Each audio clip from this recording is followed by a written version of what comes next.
And welcome back to the shop. This is a 2022 KTM 450 SXF. Fifth gear is out on it. You put it in fifth gear, it goes. And I actually have a GoPro video of it. I'll show you that in a second. But yeah, we're going to pull this motor out and see what's going on. This is going to be pretty much the same steps from 2015 to 2024. They're pretty much all the same bikes. If you have one of these and you're digging in your bottom end to change out a crank or fix a transmission issue, well, this is going to be right down your alley. So let's go ahead. Well, actually, first, let me take you for a test ride. Check this out on the GoPro.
Well, fifth gear is definitely out, without a doubt. So as you can see in the video, I was riding it down the street to a grass field down the road to be able to test it out. I didn't even get that far. I kind of just torqued and went up a gear, up a gear, up a gear, got the fifth gear, and I turned around right there as soon as I heard it. There was no reason to go all the way to that grass field. I knew what we were looking at, and I know we got to dig in.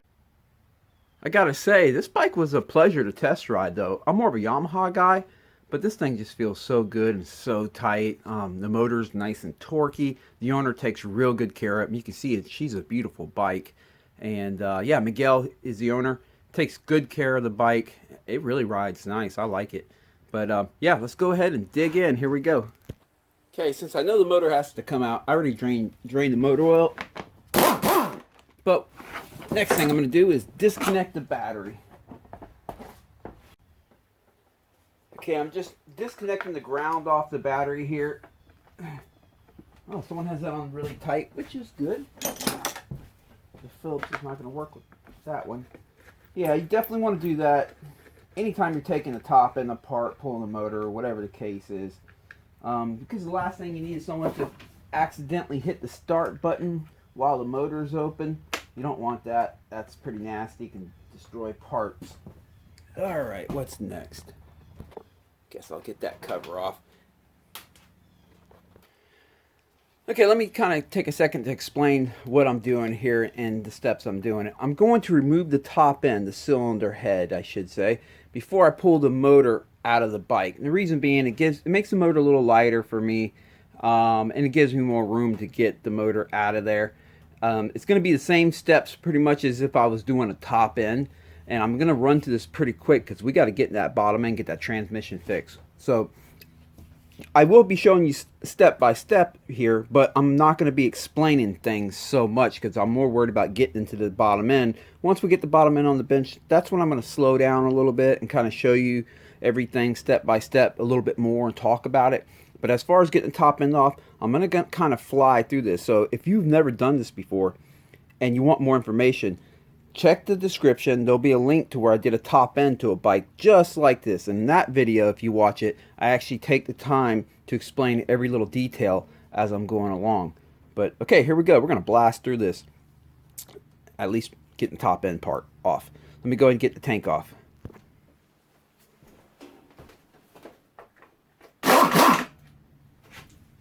With that, we have two bolts up here and two on this side too. Let's see if I can get my line in there.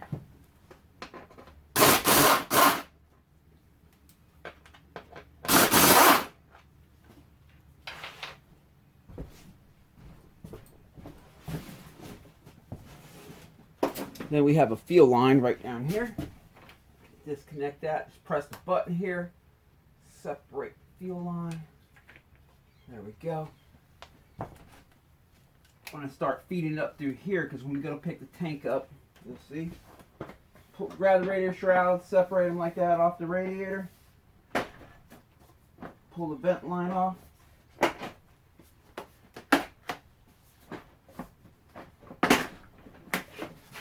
Oh, there's a power wire for the fuel pump. Right here, we need to disconnect that real quick. I almost forgot that in the video where I did the top end too. I almost forgot it again. What the heck? Alright, the tank's off of there. Okay, I'm going to go ahead and drain the coolant. The water pump's right here. It's going to be this bolt right here. You'll notice it has a little copper washer underneath it. That's the bolt that you use to drain the coolant.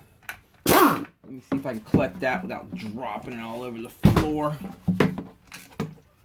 There we go. Oh, it's pouring out slow. Let me take it. There we go. If you take the radiator cap off, then it'll gush. And that's what we're looking to do here because we want to get all that stuff out of there. Okay, I'm going to go ahead and put the drain bolt back in now and continue on.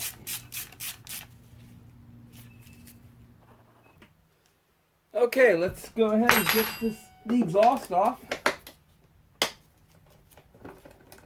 By the way, while I was draining the motor oil from this bike, definitely has some metal shavings, pretty big chunks on the drain plug. I'll show you that when we get the motor apart. So you kind of know what to look for. If you see that on your drain plug, you might want to dig in. Alright, magnet here, get these out of there. Then we have a pipe spring right here. There we go. Let's see, we should just be able to pull the sucker off. There it is. The muffler is off. There we go. Okay, gonna get the header pipe off here. Pull these pipe springs off. If you don't have a pipe spring puller, you can use vice grips and just grab them that way. You can go to the other side and get that one.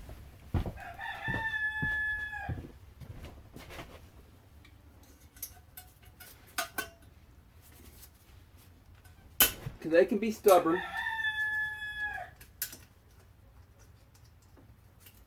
we go.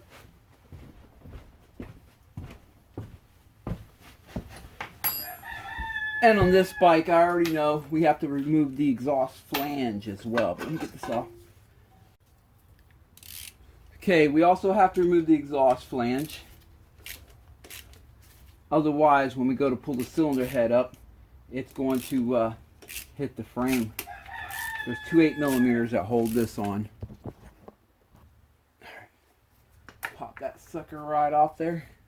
There it is. This one, usually I find them with the writing on top. This one's on the bottom. No big deal. I think it really doesn't matter. Okay, gonna remove this motor mount right here and the one on the other side. These are going to be a T45. That's what you'll need for that.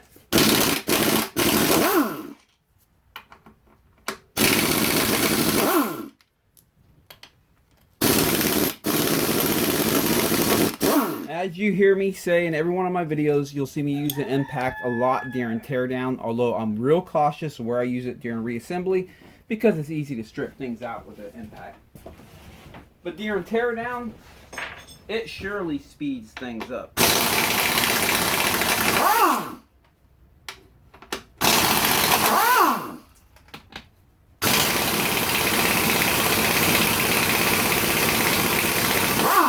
They used a lot of Loctite on that, and that's always good.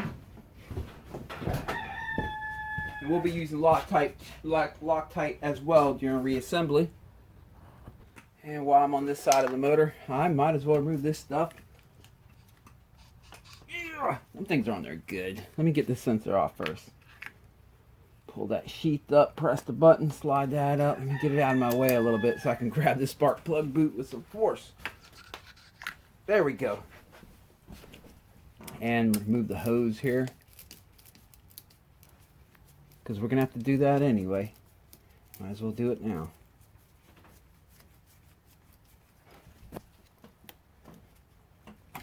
There we go. Click the clamp. And take this and kind of just tuck it in over here out of our way. There we go.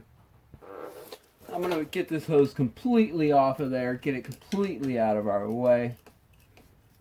It'll make it easier when it's time to lift that head up off the motor. Come on, come on, come on, come on. There it is. There it is. All right. Okay, might as well go ahead and get this hose off here. Where are my pliers?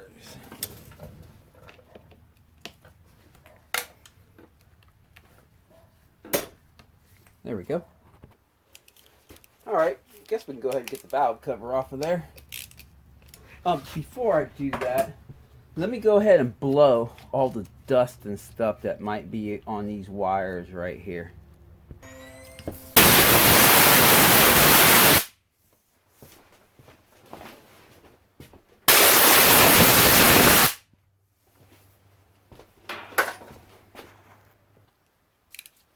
Okay, remove the valve cover. Has 3 of these Torx that hold it down, and here's Beavis slipping in here with his girlfriend, butthead. Hey, dude, why all the racket? All right, come on, man. Leave us alone. We're working. Slips underneath the bike. Tries to get up to my ankles. Okay, here we go. He's probably going to roost again, because there's another rooster down the road roosting, and they like to sing back and forth to each other. And the valve cover is off of there. Okay, gonna remove the stator cover now.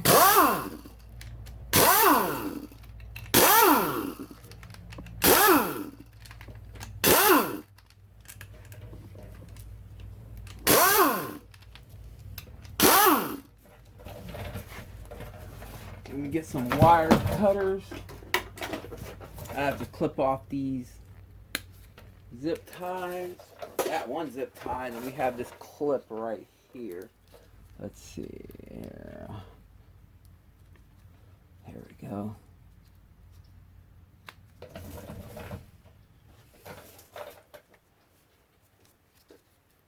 Now I already have the motor oil drained, so we don't have to worry about oil coming out. I mean, a little bit might drip out, but they got a little tab right here. You can stick something underneath there, just kind of. They also have another one on the bottom. Here it is. There it is. That just helps you break the gasket seal. The stator is magnetic, and it likes the stator flywheel is, and it likes to stick to the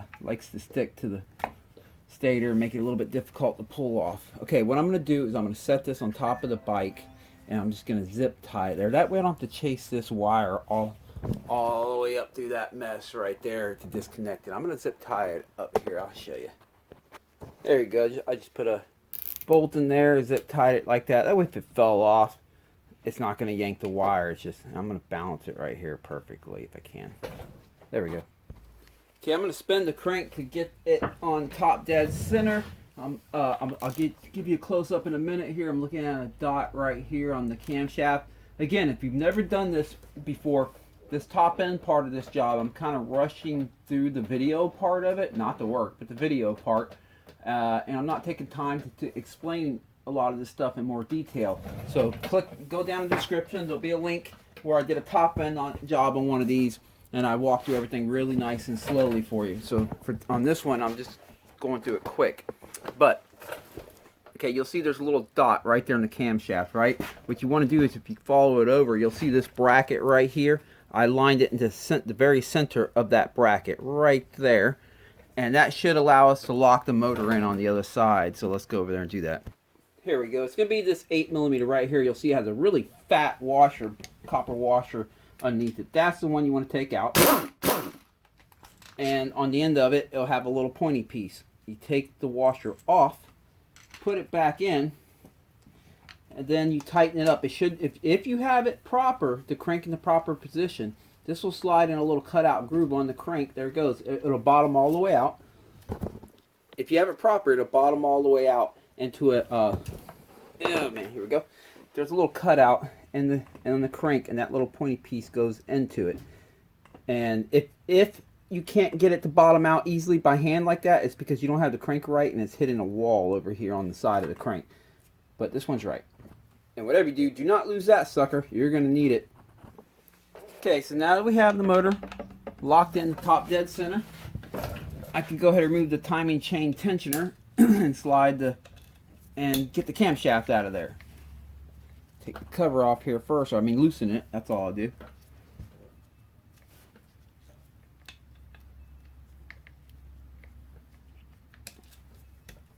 There we go.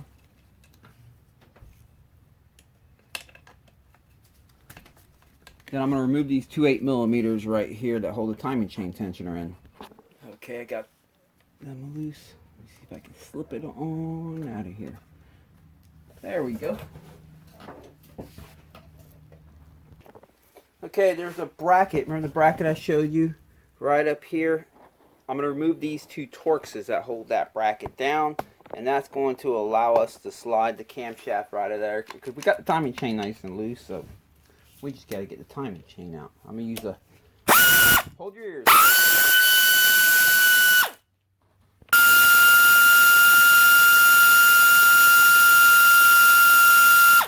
Holy cow, that is loud, and them things are long. I would hate to have to do that by hand. That'd take all freaking day. Alright, pop these out. Grab a small flathead. Pry it underneath that little bracket that I just showed you there. There we go. That's out of there. Now I can just slide the cam right up out of there. Get it far enough where it drops like that, and then you can take the timing chain and hang it over the cam like this and hold it up. There we go. Put the timing chain in there gently. Camshaft is out of there. Okay, I need to slide the throttle body up off the cylinder head, so when it's time to remove the cylinder head, the easiest way to do that, I've seen people remove the whole subframe, all these electrical wires and everything like that, just to get that throttle body out of there, but that's way overkill. All we have to do is remove all four of the subframe bolts, the clamp for the throttle body, and just kind of move it back just about an inch. All these wires can stay connected. There's enough free play there that we'll be able to move it back. The subframe will just hang in there as we pull the cylinder head off. So let me go ahead and remove them four subframe bolts real quick, and I'll be right back. Okie dokie. Four subframe bolts removed. I also removed the frame guards because we're going to have them off anyway to get the motor out, mainly to get the subframe pivot bolt out. Oh, hold on. Let me tighten that back. Yeah, no, that's the one I'm going to do. Okay. You want to loosen up the clamp right here closest to the throttle body. And then we're going to pop that throttle body right off of there. Now you want to be careful when you pry this thing off. Always choose something that's solid, right, like right here. You don't want to pry on any sensors or anything. They can be on there pretty good. There we go.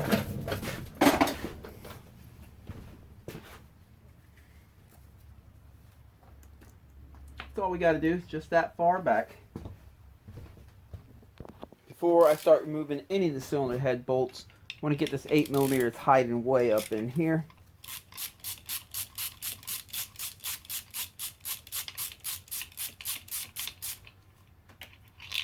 There we go. Okay, time to loosen up the cylinder head bolts. Actually, let me get a little extension for this. And I truly meant a little extension. There we go. These can be pretty tight.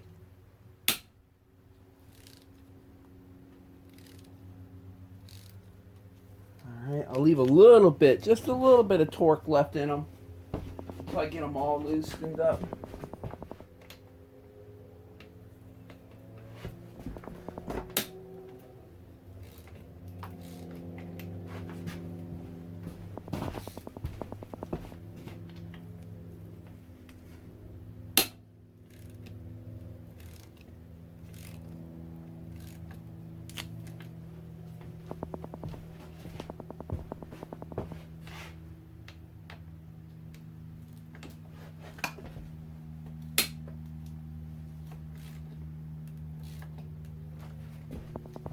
Alright, from here on out, I'll be using my, if I can find it here, my air ratchet to do the rest of the work for me. These things sure do save time. They're loud though. I got earplugs in. I actually always wear earplugs when I'm working on dirt bikes.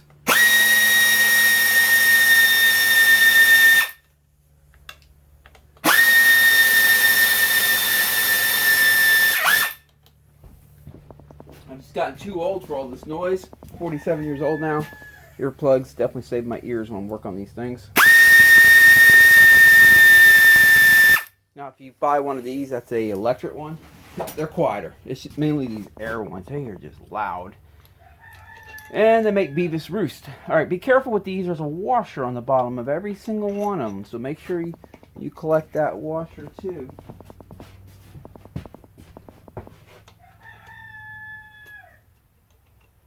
Hear him? He thinks it's another rooster. That's what it is. He hears that noise, and to him, it's a rooster. We got Cheeto dust all over this bike. We're being ridden at Bone Valley.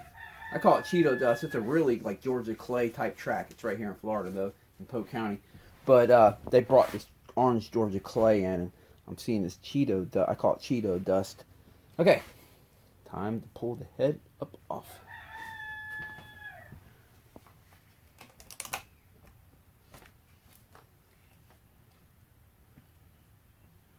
Voila.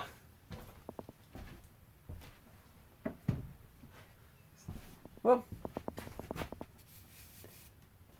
head's off of there. Everything's looking good. All right. We're going to leave the cylinder on there for now with the piston. We'll worry about that when we get on the bench.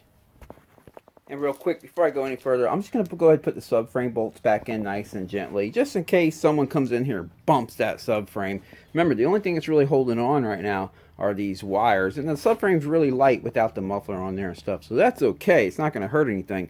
But these will protect it as we're going to have to order parts too, right? We're going to have to order transmission parts once we figure out what's wrong.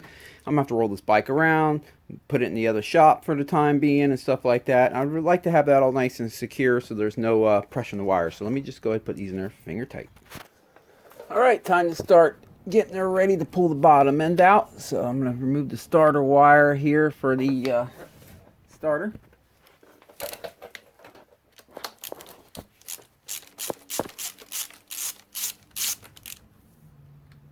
There we go. Set that aside.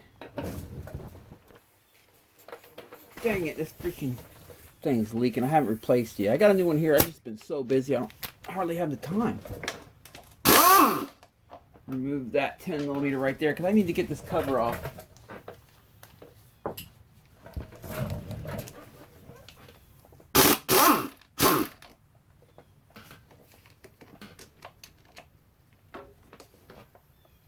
And that's that. And we have to get this slave cylinder for the clutch.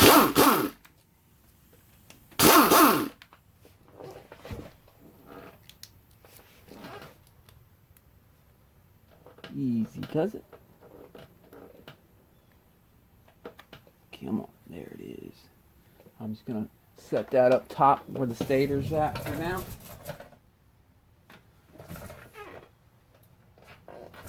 Okay, let me go ahead and get the gear shifter off. Man, that air leak drives me nuts. I'm going to put this back in here lightly. When we go to test the transmission, I'm going to have to put the shifter back on. You know, when it's on the bench to try to Shift all the gears. 17 millimeter, I believe that is. There we go.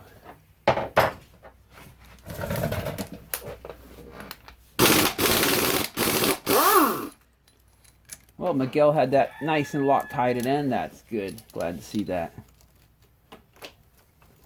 Pull the sprocket off. We're going to leave the chain on the bike. No sense of taking it off. Okay, for this sensor, the plug is actually right here for it. So I'm just going to unplug that. Of course, there's sand and grit in it. Let me blow it out. That usually helps. Try it again. Maybe I'm doing it the right way. There we go. She's budging. She's just dirty. Look at this. Look at all this. Oh, I got you off camera here. Look at all this clay coming out of there. We'll clean all that up when we go to put it back together. That definitely will make them sticky. Okay, we're about ready to pull it out. I still got to get these hoses. But let me get these out.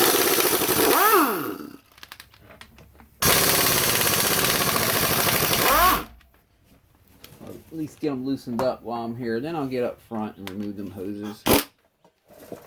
Oops, gotta put this. Yeah. Okay, I also have them coolant hoses off. Lastly, what I'm going to do is just go ahead and remove the starter. It's really close to the throttle body here, and when I go to lift the motor out, it'll give me a little more room to work with. So let me get that out of there. Easy enough, that's out of there. Okay, it's about time to remove the motor. Pull the motor mount and bolts out. Make sure they're both the same size. Yeah, they are. That way when it's time to put them in, I don't have to second question that. I also disconnected the spring that connects to the rear brake lever from the engine case to the brake lever, or the clutch cover. Okay, I found a long bolt here that sits perfectly right in the middle. They actually give a kind of a triangle end to this long swing arm pivot bolt, because they know there's only really one way to get these out, right? And that's to beat them out like this. So, all right, let me grab a hammer. See how it goes. Oh, nice and easy. All right, that's always good. It's not rusted. It's stuck. Now, I'm not beating this all the way out, because then the swing arm's going to go boom. What I do is I'm going to use this and see how far I have to beat it. Okay, that far. I want to leave it in the other half of the swing arm just a little bit so it holds the swing arm on the frame for me. That way I can roll the bike around and stuff, and I don't have to worry about when it's time to put the motor back in. It'll make it a lot easier for us. Okay, I believe I got it far enough to free up the motor. Let's see. If I have to move it a little bit more, I will. Looks like we're looking good here.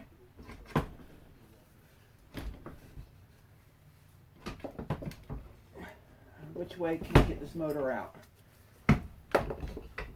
Looks like we're going out the right side. Don't want to let go of that thing. Holy cow, how can I get over there? Let me see. Alright, that'll hold it in for me so I can go over to the other side.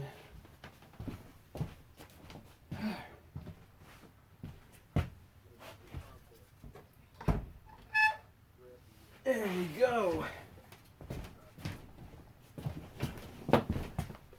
She's out of there.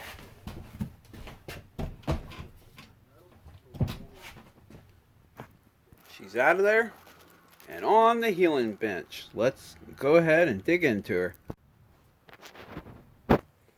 Okay, I'm going to go ahead and start on this side of the motor. I have it sitting on this turkey tray here because, you know, it's going to drop motor oil. Even though I drain the oil, there's always still stuff in there. Start by getting the flywheel off here. You know what? I can't do it. I can't do it. I can't handle that anymore. Let me change that out. Alright, I think we're better now. Got a new one on here. Yeah, nice and quiet. That was driving me nuts. Alrighty, let's see. I think it's this size right here. Yes, it is. Okay, if you need the puller, there's the size puller. It is right there. You can buy these from Rocky Mountain, eBay, Amazon.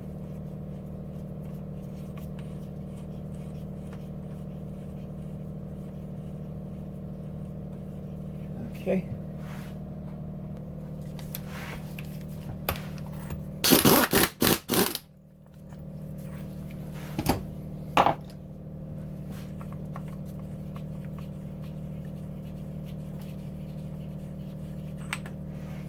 Go.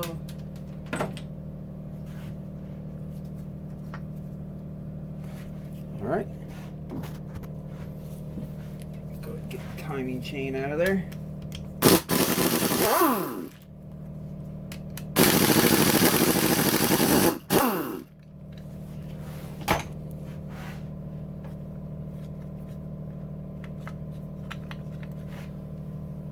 I'm gonna use a magnet right here, fish the timing chain out through the top like that. That way I can get this tensioner on out the top.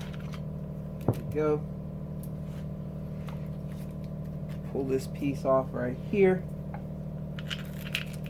Pull this. Oh, that one's stuck underneath the cylinder. That's right.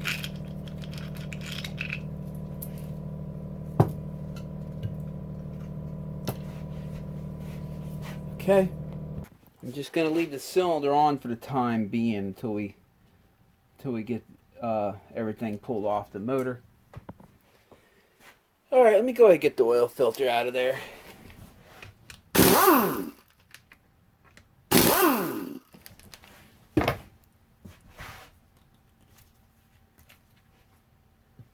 These they can be a little funny to grab. There we go.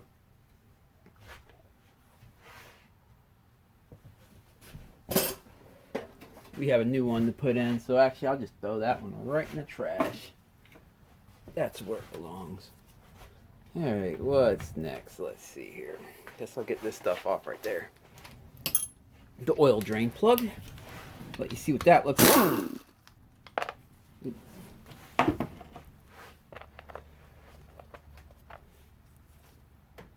see the metal on the oil drain plug. If yours comes out looking like that, with actual chunks of metal, you can assume you got something inside there starting to give up.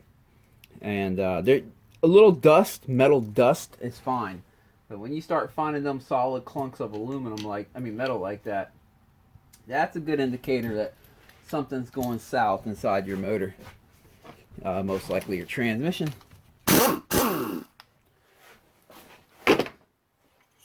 Two telltale signs. I'm going to pull this filter out right here. Well, that's fairly clean, so that's good. That means most of the metal was being caught by the magnet before it ever made it to this. But two telltale signs you got something going on in your motor. If your oil filter has little gold speckles on it, that's usually a crankshaft bearing, lower rod bearing going out. And then another telltale sign is if you have metal on the magnetic drain plug like that. Like I said, metal dust is fine as long as it's dust, because the transmission's always shaving off, a little dust. That's just how they are. And it's normal. But if it's solid chunks, you might want to dig in and see what's going on. And especially if you see a big solid chunk, don't even ride the bike again. I'm telling you. Take it apart and see what's going on. All right.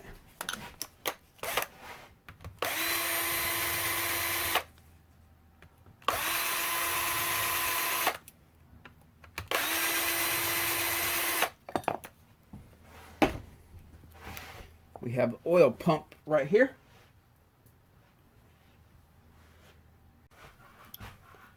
Freaking birds are going crazy. Just gonna get this sensor on out of there. Oops. That way I don't have to worry about them wires and everything. But you want to remember which way this goes. So I don't think I can get this one upside down. No, you can't. But on some of these KTMs, you can. So make sure you know which way that goes. I'm gonna put the bolts for this in here. That way I don't have to worry about these. I'll know where they go. Okay, this oil pump here. We're not buying a new oil pump. So, want to mark it before we pull it out. Let me get some brake cleaner.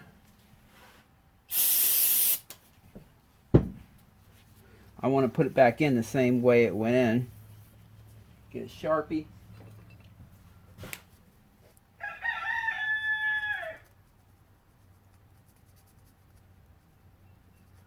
There we go.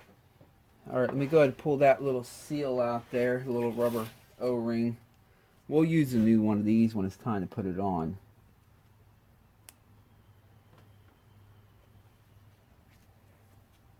There we go. Okay, what else on this side? Let's see.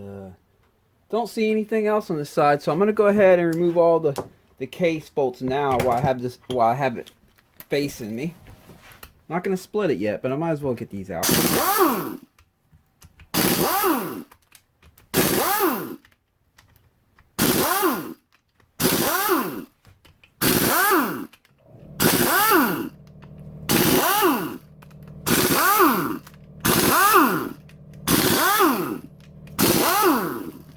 that all of them? I believe it is.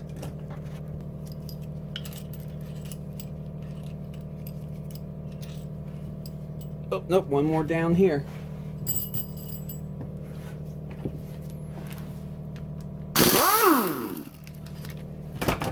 There we go. Yep. Let's go ahead and pull that out.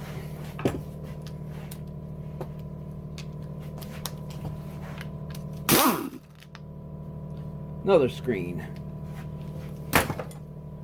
Okay. Okay, I'm grab a big magnet here. There we go. Yeah. And that way I'll know when it's time to put it in, which way they face, and the black markings will help me out. But there's also a little roll pin in there. Make sure you get that. Here you go. Now that I have this out, though, I can honestly say we really don't need these black marks, because on the back side here, there's a dot for here on this one and a dot on that side, and we'll know that that goes towards the motor. So these aren't really necessary. Put this in a bag. These are just little safety steps that I do when I'm taking a motor apart, and I haven't done one in a while, and I don't remember all the little tedious stuff. They're just little steps I take, just so everything turns out good at the end. Here we go.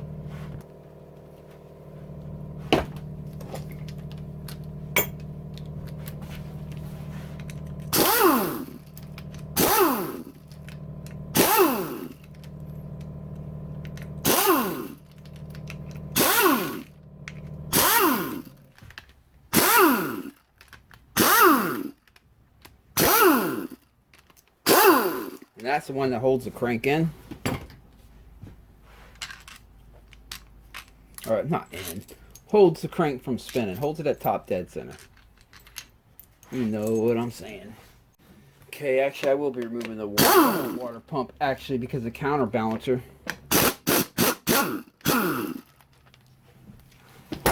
we'll have to time it in at the end.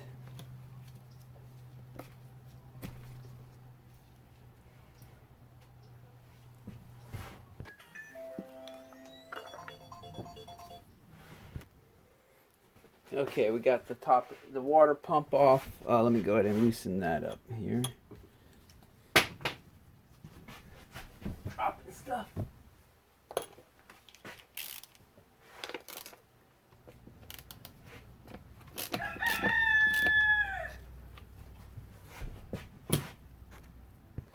Kind of made a little mistake, but nothing major. I want to put this back in to lock the crank in place, so we can loosen that up.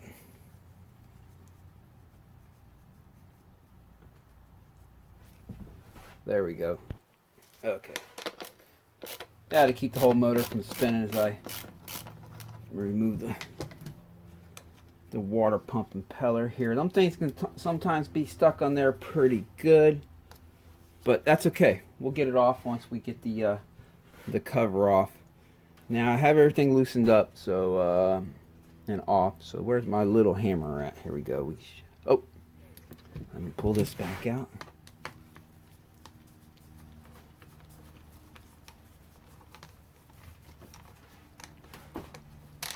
There we go. All right, back at it. Give it some taps right here in this tab.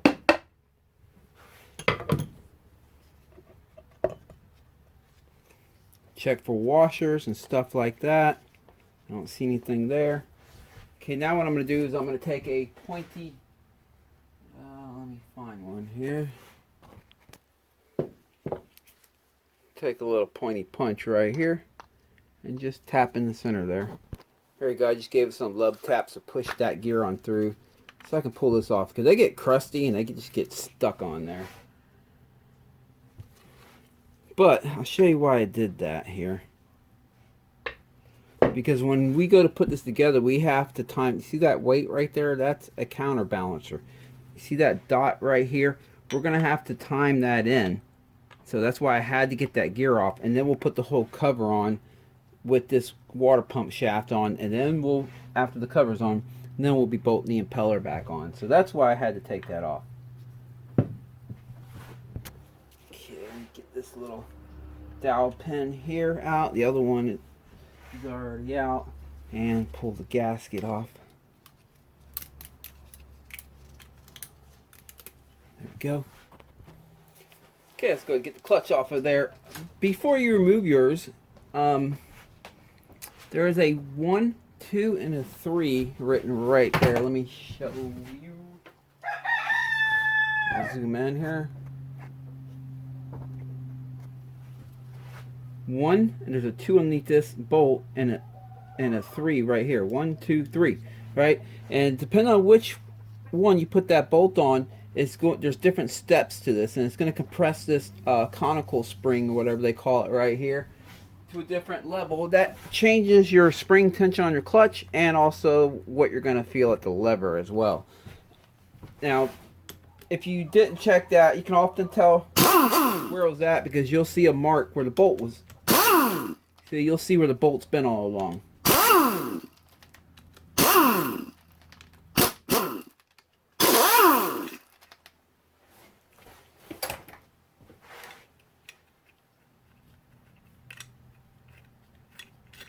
I'll show you the steps on the bottom side here. See how it has these steps, and depending on which hole you choose, it's going to sit on there at a different height and compress that conical spring to a different level. Sometimes this ring right here likes to pop out, just seeing if it wants to or not. It seems to be staying put, so we're okay there.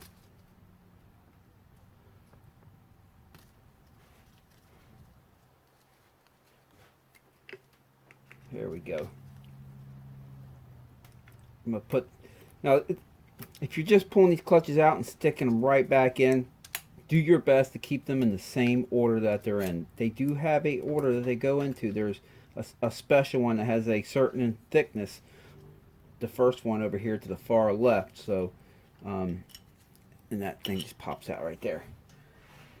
So you want to do your best to just keep them in order, so you don't have to figure that out. It'll make your job quicker when it's time to put it back together.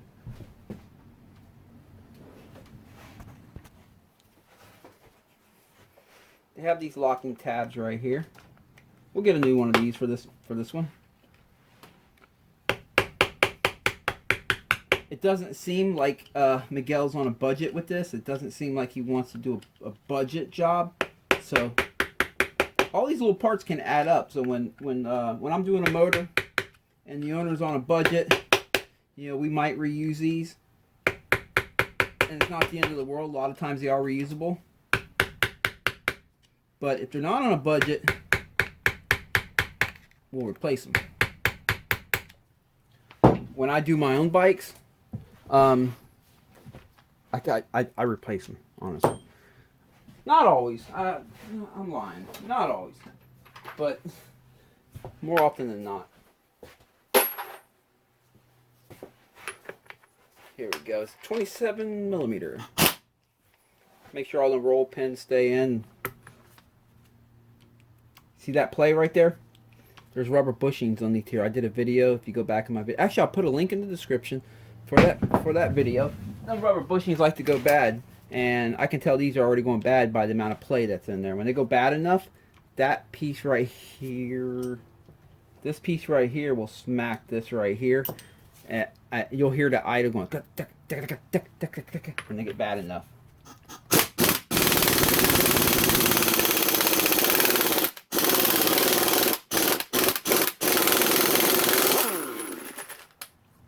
Oh, by the way, this shaft just fell out the other side. This is a shaft that the push rod for the clutch. Should have grabbed that earlier. Should have pulled that out earlier. Okay, I'm just going to pull all this out as a unit. It'll keep all our clutch plates. You see I'm doing this? It'll keep all our clutch plates in order. There's a washer there. You heard the washer fall. Make sure I collect that. That goes on the shaft there. But by doing it like this, it'll keep all our clutch plates in order, so when it's time to put them back in. They have little bearings here too. We're going to grab them. One bearing, one bearing. Let's see if there's a washer down there. I don't feel one. Let me try. I don't feel it coming up. Oh, it's a sleeve. Okay, gotcha. Just going to take them two little bearings and slide them back on the sleeve here. And slide them in this, and I'll just store it like that. And I'll take that washer that fell off. Here we go. And then so I put the bearing in there with the sleeve, the washer. I'm just going to stick a zip tie through here. Zip tie all that together. That's just going to keep it in order, and it'll remind me when it's time to put it together. Less likely I'll make any mistakes when it's time to put it all back together. Mistakes can happen. We're all human. But you try to set yourself up for success and not for failure. Now I'm going to remove the shift shaft here.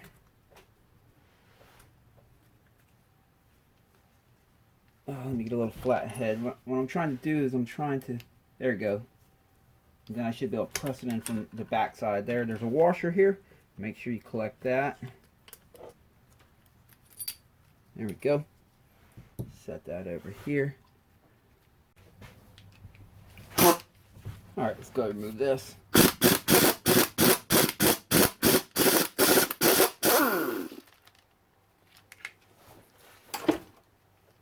a washer there. Just slides right off. Make sure there's no washer underneath it. Pull this off. Again, make sure there's no washer underneath it. And see if it has a direction it goes. Yes, it does. I see there's an angle to that cut right there. So, I'm going to put a mark on this. Let me clean the oil off of it. And I'll mark with a Sharpie up here so I'll know this side goes up top. There you go. Just put a little T right in there with the Sharpie. Now I'll know when it's time to put it in. Alright, what did I do with my snap ring pliers? Here they are.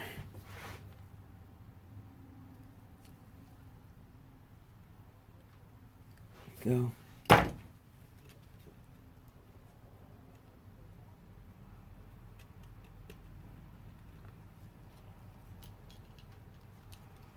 See, that stays on there. Okay. I'm just going to take a look at the shift mechanism right here. That's looking good. It's not quite neutral. There's neutral. But otherwise, that's looking like it's in good shape. Because we were concerned maybe that might have been what caused the issue, but it's looking good and healthy. So it's not that. Alright.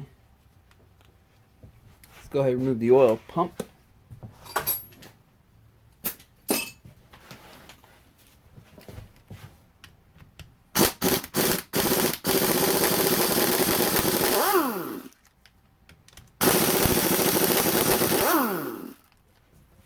Before I pull this off, let me remove this. Make sure it don't go flinging across the room. There we go. Remove the washer that goes there and the gear. There's a roll pin, it just fell right in there. There we go.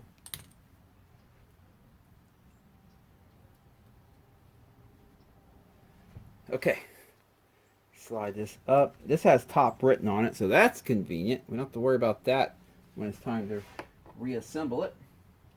Thank you for doing that, KTM. I appreciate it. Okay. I'm noticing on this pump, on this side right here, there's a dot right there for that one, so we know that that one faces that way. This is a virgin motor, right? Keep that in mind. No one's ever been in here, so I'm going to put everything right back the way we found it. But I don't see a dot on the inner vein or whatever you call it. I don't see the inner gear, oil pump gear, whatever you call these. I don't see one on there, so let's pop it out right here. Let's slide this out and let's flip it around and see.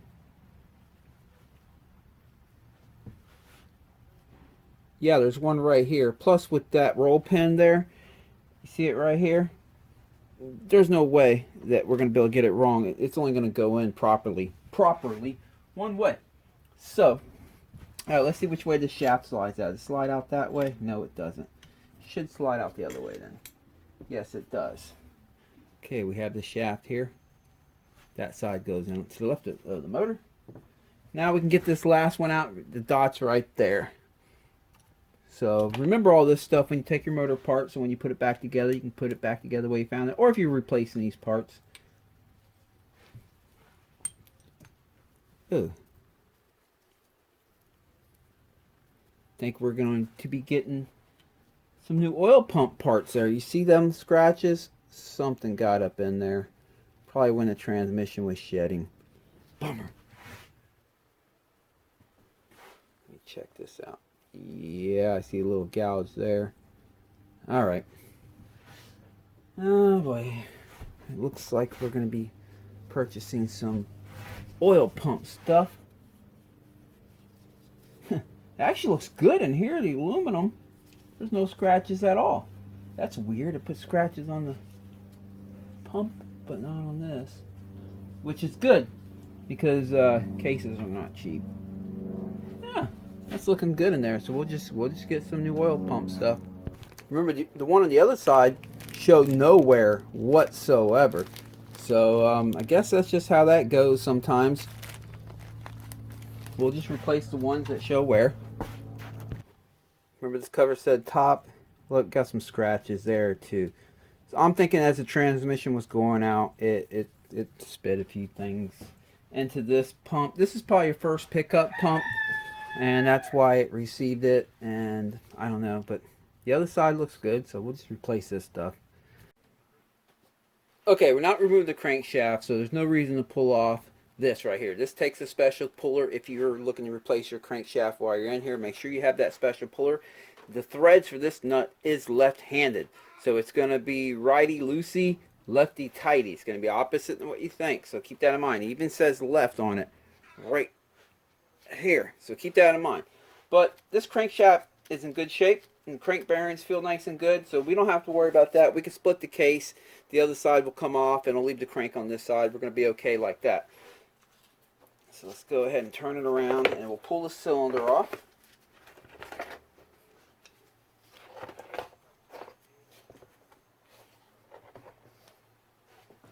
Now let me clean my hands real quick. There we go. Alright, let's yank the cylinder on and off there.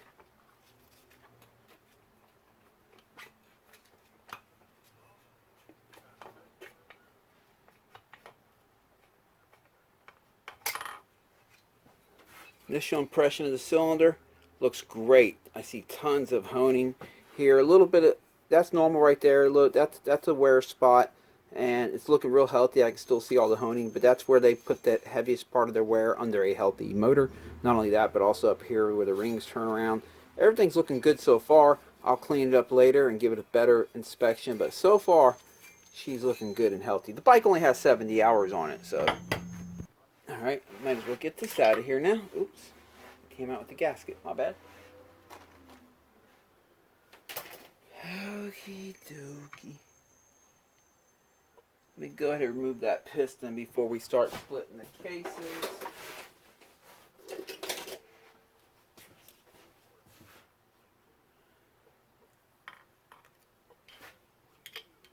Get that circlip on out of there.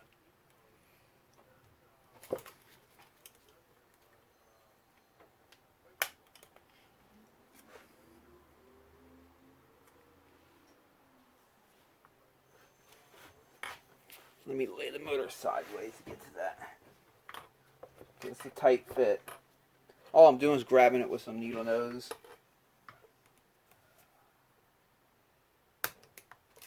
Alright.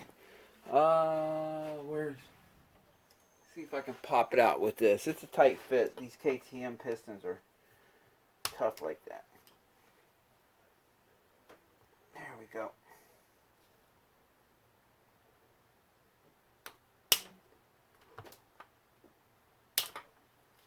Alright, I got it coming out. Let me go ahead and set it back up.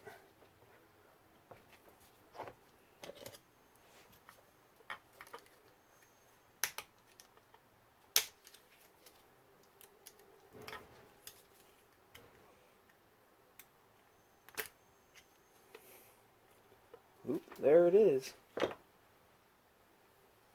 Where'd my needle nose go? Here they are.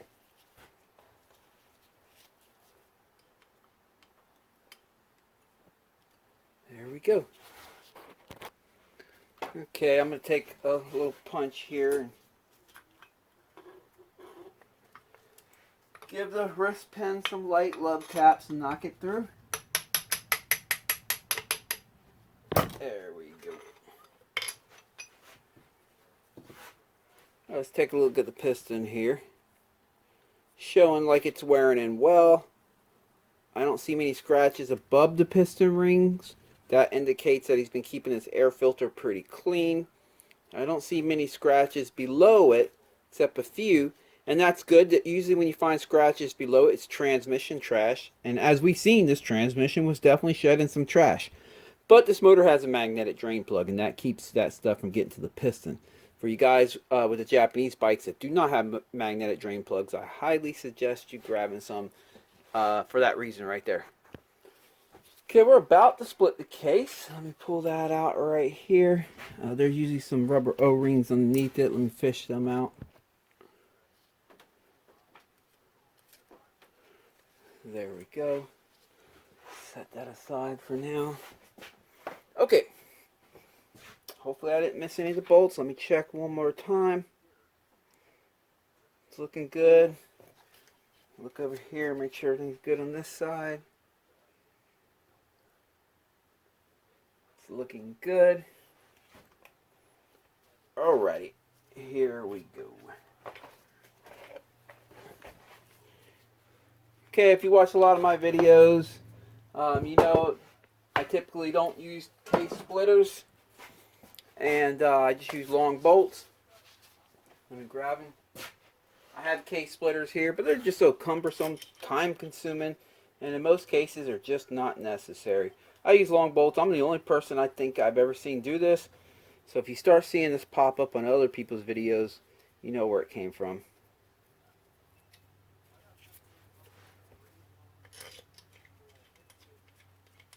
Just bottom them out all the way down.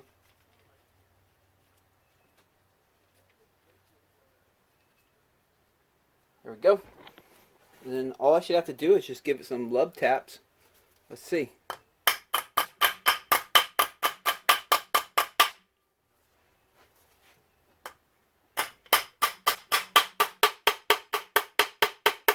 I hear it starting to split.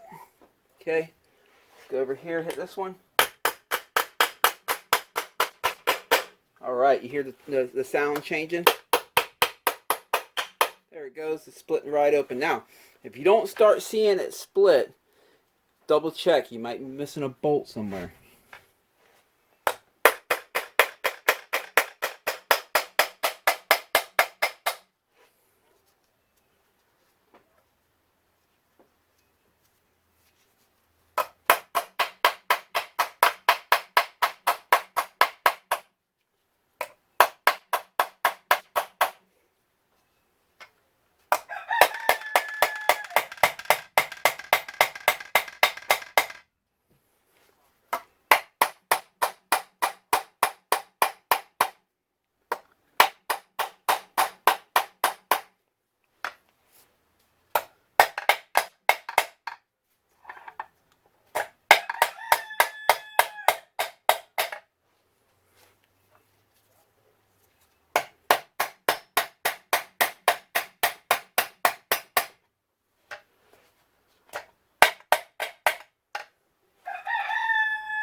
see. Oh yeah, we're pretty much there. Good thing, because I was running out of bolt. I was going to have to grab some longer ones.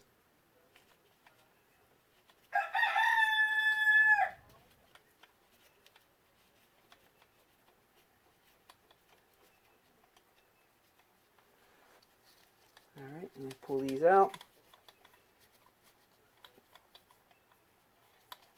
The beauty of using bolts like this is I've never broken anything or even come close or had any close calls with them. Besides maybe accidentally hitting the motor case. So make sure you have some good hand-eye coordination with your hammer. But otherwise, with engine pullers, case splitters, I mean, if you forget a bolt or something binds up, it's hard to feel it on the puller until you really start stretching things and really applying force. When you use long bolts like this, you're more likely to bend the bolt if something's binded up than you are to actually damage something.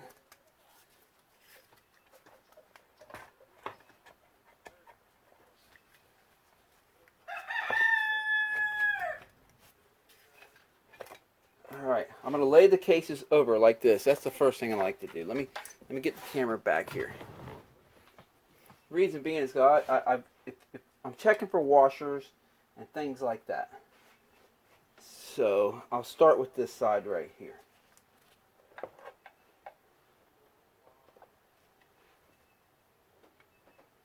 Put the transmission pin back in place there. Okay. Well, that's a beautiful crank. Really pretty. Okay, I'm checking for washers. I see that there's one right here on the transmission. Yep, there's one that's stuck right here. That's fine, but there's none right here. So I know that these are here. I don't see anything that's falling down here. So I can set this aside now and get it off this dirty tray that's collecting oil. Now let's look at this one. No washer here, obviously, because the washer is right there on that one. No washer here. Nothing there. Okay. We do have this sleeve right here that goes into this bearing. We'll just leave that in there for now. Alright, it's looking good. Set this aside and get rid of this stupid turkey tray. And then we're gonna inspect the transmission there and see what went wrong.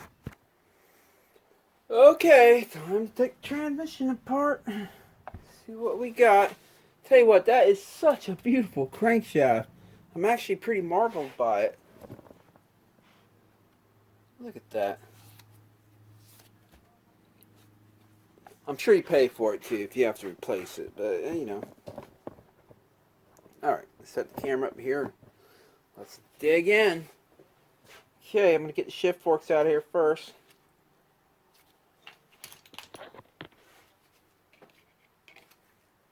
There we go. You want to take your time and remember where everything goes, because if you have to look at a part schematic to figure this stuff out, it's really tough that way, right? So what I like to do is, one side has one shaft, only has one shift fork, the other one has two. You got to be careful, them two are easy to mix up. And Japan likes to put a R and L on them, let you know which one's right or left, but this one doesn't. I'm just looking at the shift fork here, see if I can see any obvious signs it's been jumping out of gear. I can tell it's had some harsh shifting right there. Anytime, your normal wear should be right here. This is where it's supposed to contact the gear. When you start seeing wear, let me put my hand here so it's clear. When you start seeing spots right here, it hit one or two times, it hits very mild, might be acceptable. It just means you did a hard shift. But if it's cut in real deep, then that's the gear you're probably having an issue with. That one looks okay. I mean, I see a little bit of something, but it looks okay otherwise. All right, this one right here. Oh, hey. Get back on there. We're not taking you off yet.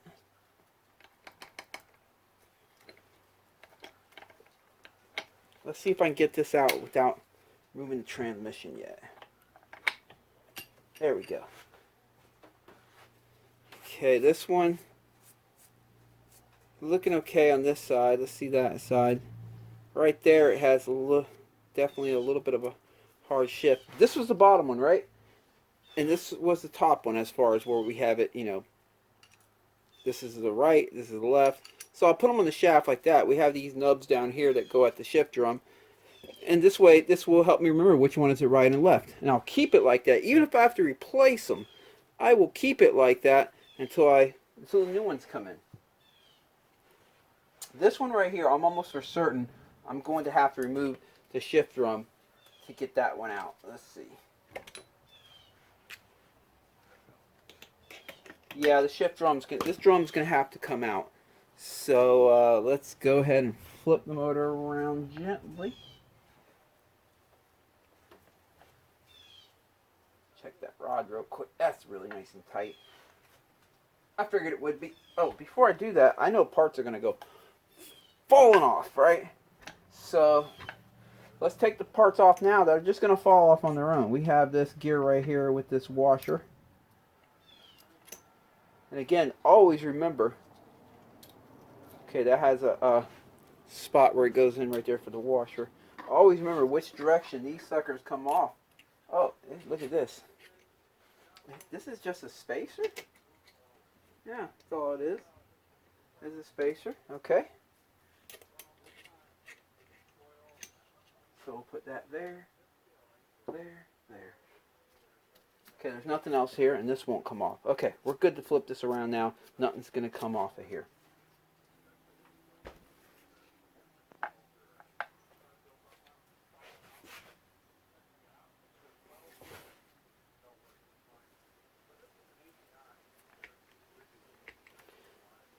You know what? Before I do all that, before I do all that, sorry guys, I'm just taking you along with me through the investigation. Before I do all that, let me figure out which gear set is fifth gear.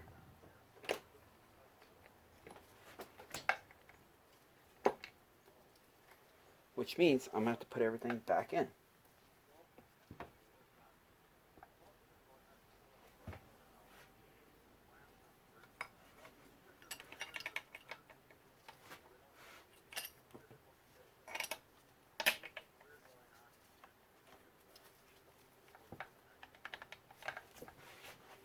Let me get all that stuff back in.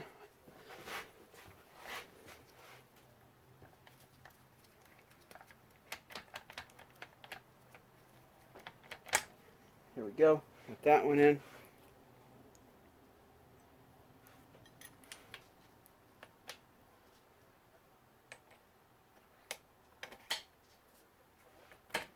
All right.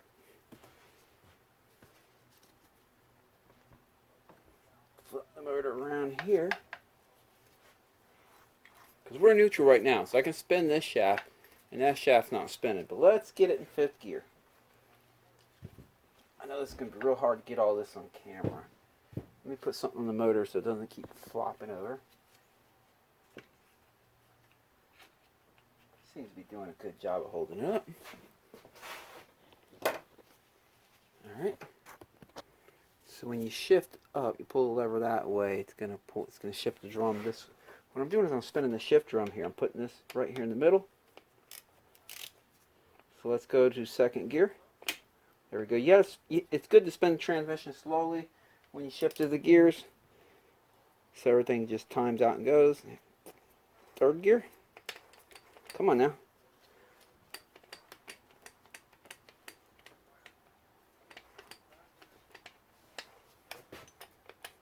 Maybe that's first. All right, let's go back the other way. There's neutral.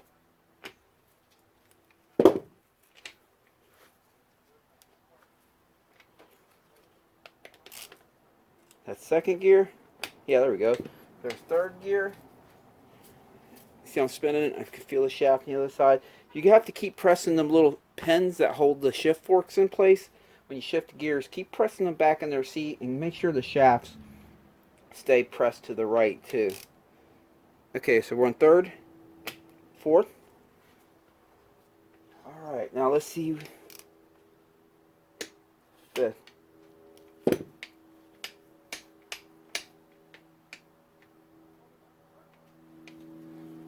So what I'm trying to do now is I'm trying to see what happens when it shifts in the 5th gear. Let's figure out what gear set that is. I believe it's that one back there. And I'm already seeing wear on it. Alright, I'm going to show you how. Let me get you up in here. Just trying to show you guys this, so if your transmission went out and you have to figure it out, I'm just giving you what I have, you know? Find something better than that. Okay. I'm going to go back to 4th gear.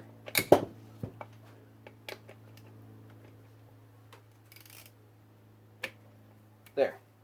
What I'm looking for is the 2 gears, these gears right here that slide closer together as I go into 5th gear from 4th to 5th. You'll see 2 gears come further apart. You'll see 2 gears come closer together. Let me get you up in here a little bit closer.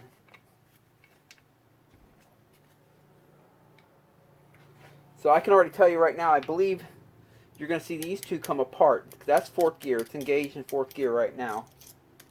I believe that's the case. Well, let's see. But I do know you'll see this one right here go in towards that one right there, and that's your 5th gear. So let's see.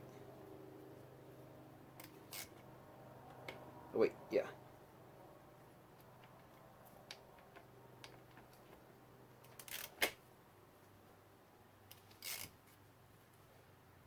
There we go.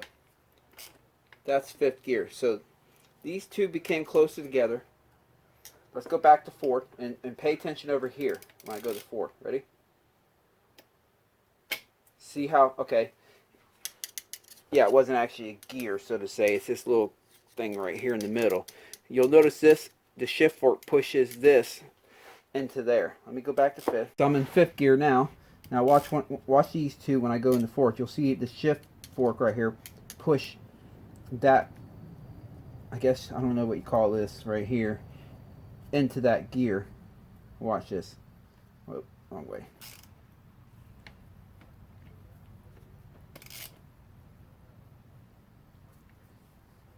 There you go. Saw how them came together?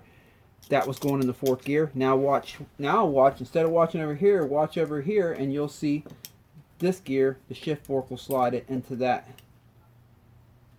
when I go into 5th. See that? Now I'll go back into 4th. I'll do it a couple times for you. 4th gear. And now 5th gear.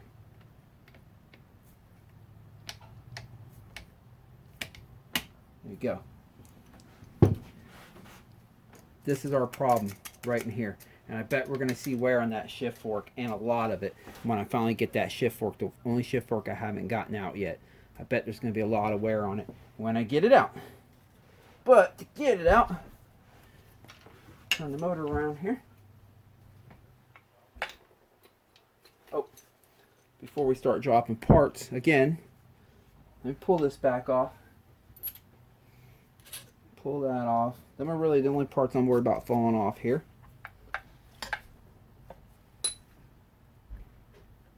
There we go. Pop that sucker off. Actually, let me go ahead and remove the shifty tent assembly right here first.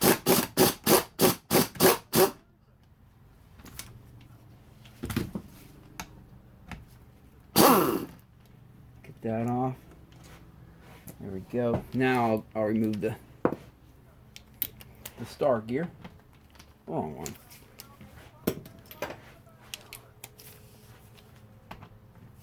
I'm going to try to hold the shift drum on this side when I do it. That sucker's on there. They had that thing Loctited really well. And for good reason.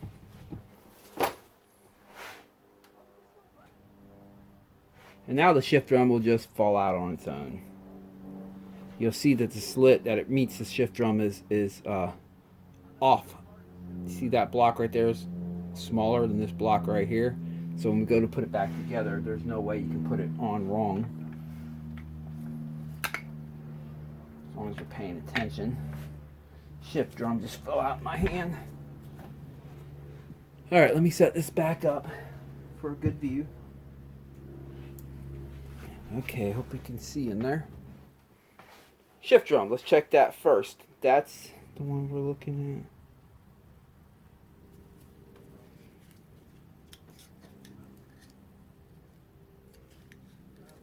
at. I see a little bit of wear right here. A little bit of wear right here. This side right here. I'm going to suggest a new shift drum. Yeah. Okay. Let me get you way up in here and show you. Alright. This is how it should look. You're not looking so... Oh, man. Let me do it like this. You're not so much looking at the flat spots here. There's usually never wear there. It's these where they make turns. Right here. Right there. And where it rests up in there. What I mean... it's that nub right here on the shift fork that rests in there. This is a healthy one right here. You can see a little bit, not much, but a little wear. But this is a healthy groove right here. It's healthy right here. That's where it's going to sit in one of the gears. That's probably for neutral. This one right here, it's pretty shiny. That's got some wear right there. That side of it's good. Let's follow it over here, okay?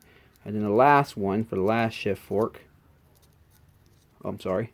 It'll be right here. That looks good right there, except for something right there. That looks fairly well right there. But look at this wear right here. That is shiny. See it right there? It's shiny and worn. That's a bad spot. Aluminum shift drums, KTMs. They're actually kind of known for this. I see this all the time. I'm not saying they're known like around the internet, the world. They're known here in my shop. I do replace quite a few. They're lightweight. They're aluminum, but you pay a price for that. And that is durability. Now, I have worn out the Japanese ones too. It happens, but it takes a little more than 70 hours. And a vet rider that I believe is pretty gentle on his bike. All right, let's pull this out. Remember, keep these two shift forks together on the shaft. That way you know where they go. Come on, girl. Why you gotta fight with me? I just want you out of there. I'm just trying to fix you. There we go. I always keep these two on the shaft so I know when it's time to put them in. Which side is the left and the right. Alright, let's pull this one out. This is going to be the problem child. I bet we're going to see wear in this. And the wear is going to be on the other side of it. Alright? So you ready for this? Let's see if we can see wear on the other side. Bam! Look at all that wear. Let me clean it up for you. Let me show you.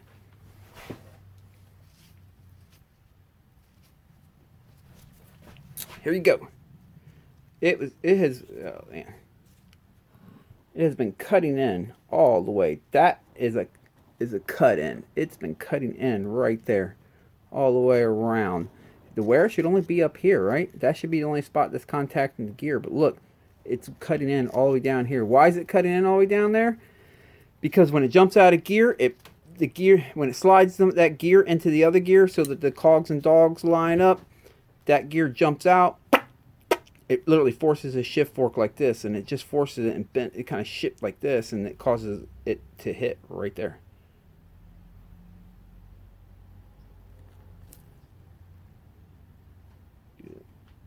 Trying to get you a good view of it here. That thing is done in bad shape. We'll be getting a new shift drum, a new shift fork. The other two shift forks are just fine. Now let's pull this whole transmission out. We're going to inspect all the gears, even though I know fifth gear is the only one that's giving him a problem. But who knows? Maybe other ones might be close. There's a pin we have to get out over here. I mean, what do you call it? This thing right there. Snap ring. You know, I'm real bad at remembering the names of these things. Not used to really talking while I work. I just sit here all day long, work in my shop quietly, listen to YouTube videos as I'm working. My wife says I don't get out enough, except on the weekends when it's time to ride a dirt bike.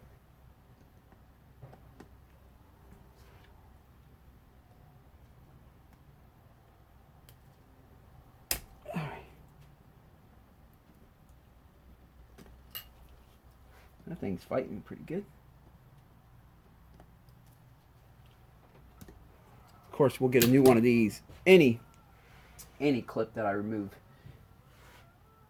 will be replaced on the transmission. Any transmission clip that I remove will be replaced.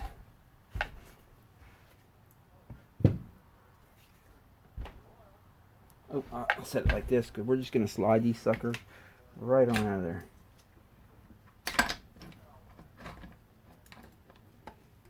Lay it down gently. Do I have that on camera? Yeah. Because I want to make sure that washers are not falling off or anything. Let me put that back on.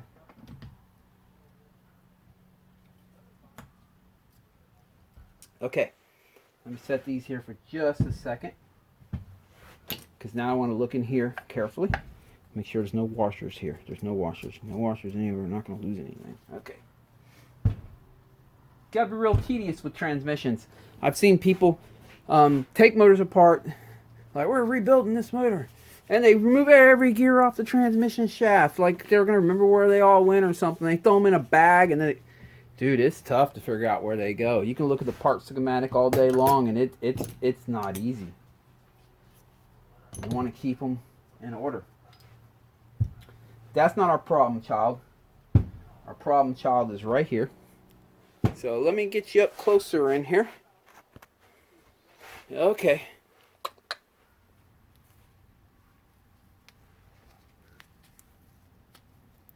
Oh yeah. Get something to point with here. Where are we at? Where are we at? Where are we at? All right. What I'm looking for is a nice sharp edge. Yeah, let me get it in camera. See that sharp on these dogs, whatever. I don't even know what you call these things. Maybe someone in the comment section will let me know what these are called because I'm always getting them wrong. See how sharp that is? Now this is not the driving side, but I'm showing you the other side should be just as sharp. This is the decel side. This is the acceleration side. Look at that. You can see the scarring.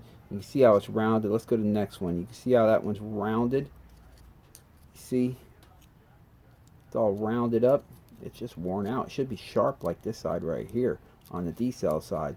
But the acceleration side is worn out. Because what it does, by the way, you'll see it on the other side too here. It's rounded out right there. And it's sharp on this side. Because what it does is shift fork. It sits right here. And when you shift into fifth gear, it slides these two together and it locks them in. And that's fifth gear. It's locked in. But when it jumps out of gear, what you have, them ramps, like that, see?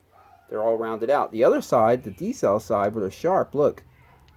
You see how that is? It will not jump out of gear. But this side, because they become ramps, now under power, it locks in. But under power, it's able to force the shift fork, bend it, and force, boom. And that's like, you heard in the video when I would shift in fifth gear and give some gas. So, boom. And that's what causes, when it does that, that's what causes the wear on the shift fork. What caused this? What came first, the chicken or the egg, right? What came first? I'm going to say it was a worn shift drum that caused it. Or maybe just a combination of everything. Who knows? But we'll be replacing it all. So, now that I've seen that, alright, we have to check all the other gears out. So we know that gear right there needs to be replaced. And this one right here needs to be replaced, the two. But how about this one? Nice, sharp, and clean. Nice. Same here. And that one slides into...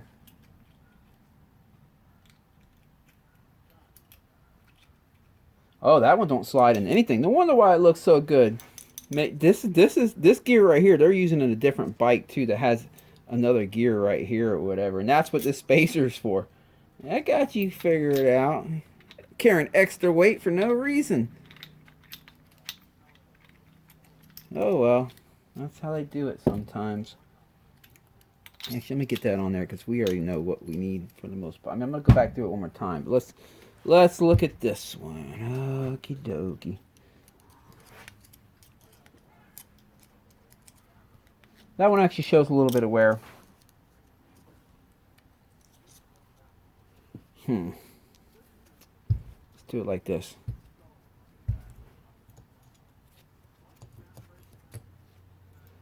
Lay it down. Lay it down. Lay it down. Lay it down. See how I'm laying it down like this? And then when I go to put it back on, it'll be the same way. Shows wear too. And that shows, oh man, there's a lot of stuff here showing wear. That's a real bummer. Oh boy. This might be a little bit of a hefty bill. Dang it. I mean, technically, it wasn't jumping out any of the other gears, right?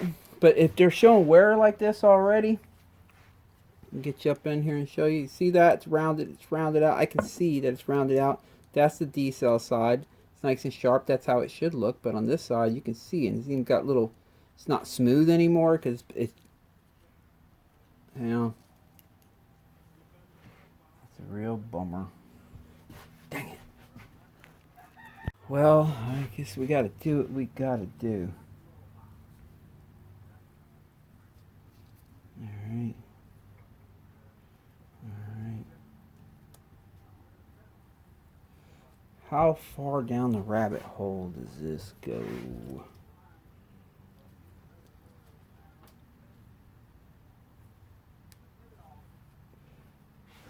All right. This one here is showing wear. That's showing wear. Oh, I don't have it on camera. Duh. This last gear is okay. This one right here is okay. So we're going to have to replace this. Oh yeah, you can see it's shiny right here. That's when it's jumped out of gear. And maybe once or twice, poorly shifted, and it's worn right there. Replace this.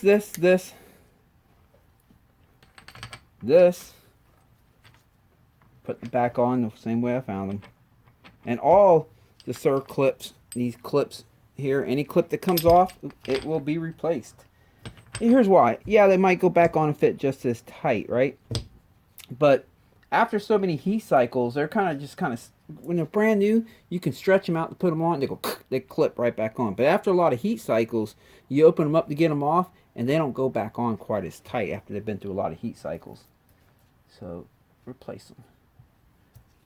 Okay, this gear needs to be replaced because it rides in that one.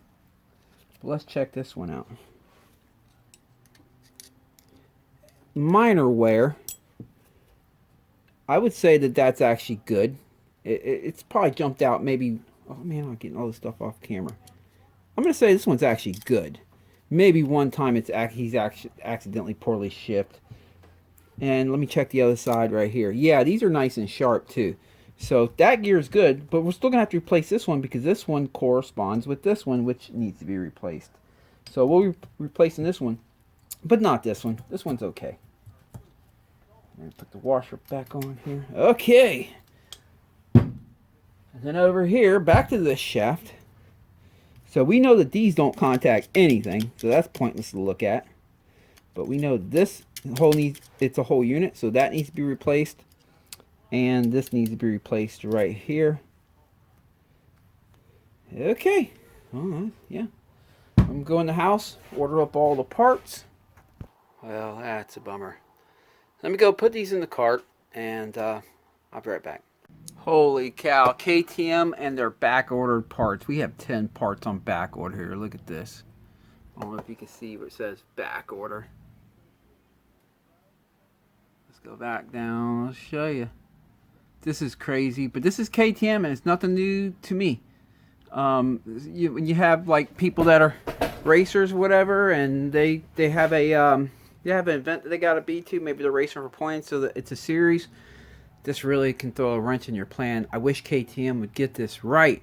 If this was a Yamaha, Honda, Kawasaki, or Suzuki, you usually can always get all the parts, no problem. Matter of fact, Rocky Mountain will usually have them all. If you do run into a back-ordered part, maybe it's just one, and you can search around, check Motorsport, Partzilla, and usually find that part. And if it is on back order, whatever date, they usually give you a date and when it'll be back in stock, February 22nd, 7th here. Usually the date that they say, I can tell you personally with Yamaha, the date that they give you, it usually arrives sooner than that. But I can also tell you with KTM, the date that they give you, it usually arrives later than that. It's just how it goes. Well, that's a wrap for this one. Part 2 will be coming up whenever the parts arrive. Now that might be a little bit because, as you can see, a lot of parts on back order. But check down in the description. I'll have a link to part 2 when it's available. If it's not available yet, it'll just say coming soon. But as soon as I do part 2 in the description, instead of saying coming soon, there'll be a link to part 2. This weekend, I'm actually taking a break from riding this weekend. I don't do that very often. I probably miss about 1 weekend a year. But this weekend, we're going to take a break because, well, tonight I'm going to a Modest Yahoo concert. That's going to be pretty cool. And then tomorrow we have a funeral to go to, and well, you know how that is. And it's just been a tough week. A lot of tough repairs this week. I'm just kind of worn out. I don't take many breaks very often. But this weekend, I'm just going to take a break on Sunday, relax. We have Supercross to watch tomorrow night. That's going to be awesome. And but I tell you what, I hope you guys have a great weekend of riding, wherever you're riding at. Stick around for part 2. Next week, I will have the 2023 YZ 125 transmission repair video up for that. So stick around for that too. You guys take it easy. See you in the next video.